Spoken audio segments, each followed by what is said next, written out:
안녕하세요. 오늘은 고대 과학에 대해 배워보겠습니다. 고대 이집트인들은 해마다 특정 시기가 되면 나일강이 범람했습니다. 그리고 이런 범람한 물이 농사에 큰 영향을 끼쳐서 이집트인들은 이 범람하는 것을 매년마다 반복되는 것을 알고 이를 기준 삼아 최초의 달력을 만들었습니다. 고대 이집트인들은 2787년 전후로 그때 최초로 1년에 365일로 하는 달력을 만들었습니다. 고대 메소포니아와 이집트 문명권은 상당한 수준의 과학을 가지고 있었습니다. 메소포니아는 두 강 사이라는 뜻으로 기원 4000년 전에 발생한 문명입니다. 고대 메소포니아와 이집트는 농업을 기반으로 한 문명이므로 농업에 맞는 달력이 필요했습니다. 또한 국가의 의식 행위나 상인들의 경제활동 그리고 개인들의 시간 약속을 위해서도 필요했습니다.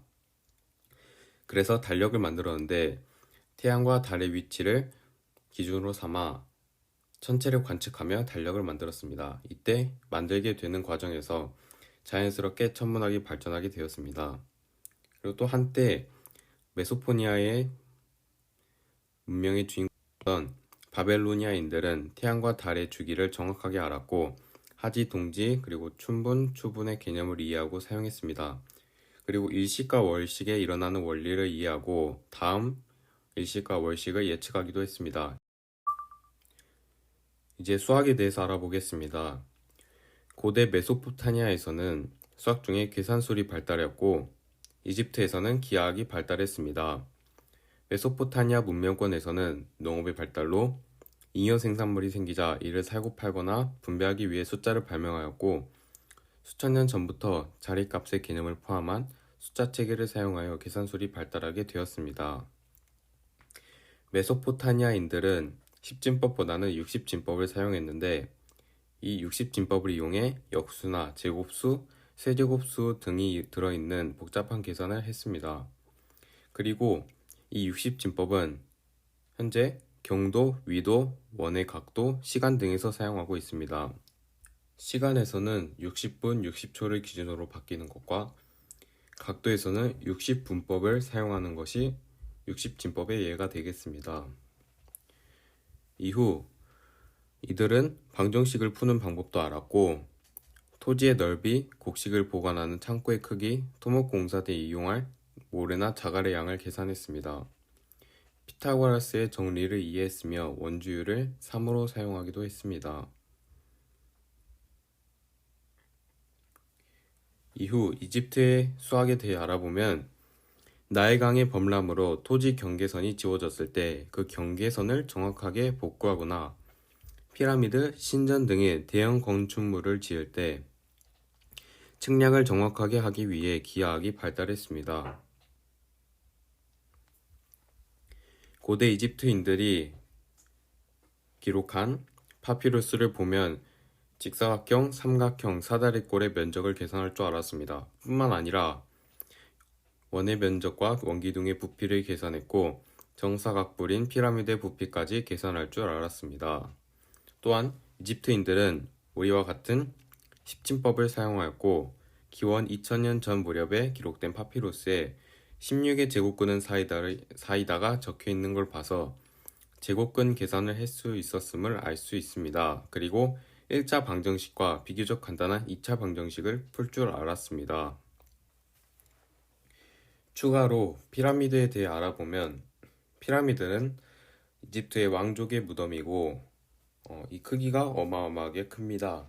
이 크기는 밑변이 230m, 높이가 144m로 노동자 10만 명이 20년 동안 일하면서 지은 무덤입니다. 아래 보면 메소포타미아의 숫자가 나와 있습니다. 그리고 고대 이집트의 숫자가 또 나와 있습니다. 지금 보고 있는 숫자가 현대에 쓰이지 않는 이유는 우리는 지금 아라비아 숫자를 사용하고 있습니다. 아라비아 숫자는 1, 2, 3, 4 이렇게 쓰이는 숫자를 아라비아 숫자라고 합니다. 이 다음으로 고대 메소포타미아와 이집트의 국가가 과학을 발전에 주도했다에 대해 알아보겠습니다. 메소포타미아 문명과 이집트 문명에서는 과학이나 수학에 의미 있는 업적을 남긴 개인의 이름을 찾아보기가 어렵습니다. 그 이유는 국가와 사회의 공동 이익을 위해 추구되었기 때문이라고 합니다. 국가는 지도자들의 권력과 사회체제를 안정적으로 유지하기 위해 전문 지식인을 교육시키고 고용하여 과학과 수학의 발전을 도모하기도 했습니다.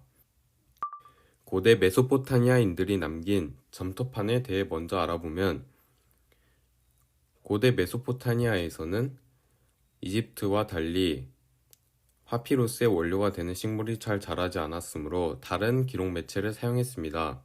이들은 점토를 사용해 문자를 기록했는데 현재까지 3만 개의 점토판이 발견되었습니다. 그리고 마저 점토판에는 인공수분의 초보 단계의 생물학 지식이 기록된 것뿐만 아니라 동물의 지방으로 고약을 만들고 감기나 위장병 그리고 안과 질환을 치료한 의학과 관련된 내용이 기록된 것들도 발견되었습니다. 또한 국가에서 연금술을 지원했다는 기록도 있습니다. 먼저 동물의 지방으로 고약을 만드는데 고약에 대해 알아보겠습니다. 고약은 피부 또는 점막에 붙여서 보호, 방부, 완화, 가피, 연화를 비롯하여 피부를 통한 약물의 흡수나 유가의 발생을 촉진하는 피부 외용 약제입니다. 고약에는 연고, 경고, 그리고 반창고 등의 구별이 있습니다. 연고는 피부에 붙이는 것이고 지방성, 흡수성, 유제성, 수용성으로 분류합니다. 한편 이집트에서는 사람이 죽은 후에도 다른 세상에서 계속 생활할 수 있다는 믿음이 있었기 때문에 미라를 만드는 풍습이 있었습니다. 그래서 의학이 좀 더 발달했습니다.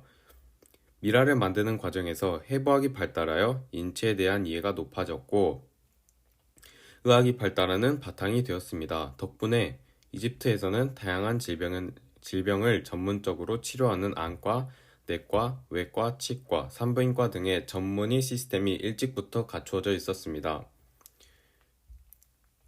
미라에 대해 알아보면 미라는 사람이나 동물의 시체가 썩지 않게 하는 것입니다. 그리고 미라는 두 가지 종류가 있는데 천연 미라와 인공 미라가 있습니다. 미라를 만드는 과정은 첫 번째, 코뼈를 부셔서 뇌를 빼냅니다. 뇌를 빼내는 이유는 뇌가 장기 중에 가장 빨리 썩기 때문입니다. 두 번째, 내장을 빼서 각 병에 담고 나트륨을 넣어 세균을 제거합니다. 이때 이 나트륨은 그저 소금이 아니라 탄산소다와 베이킹소다가 합쳐진 알칼리성 소금으로 세균에게 매우 치명적인 물질입니다. 세 번째, 이 나트륨을 장기를 빼낸 몸 위에 뿌려두고 35일간 방치합니다. 이렇게 되면 나트륨이 인체의 수분을 흡수하게 됩니다. 이후 시체에 송진을 부어 그리고 향기름을 바르고 붕대로 감싸 석판이나 시체관에 담고 덮습니다. 이렇게 하여 과거의 미라를 만들었습니다. 다시 돌아와서 고대 메소포니아의 점토판을 보면 100종의 동물 그리고 250종의 식물을 분류하여 이름과 특징을 기록했습니다. 하지만 그 이상의 과학 정보는 보이지 않습니다. 이처럼 두 문명권의 과학은 자연현상을 단순한 수준에서 정리하여 목록을 만들었습니다. 그리고 두 고대 문명권의 천문학과 수학, 의학과 기초적인 생물학과 화학은 나중에 고대 그리스 자연 철학자들에게 전수되어 서양 과학의 토대가 되었습니다. 이상 발표를 마치겠습니다.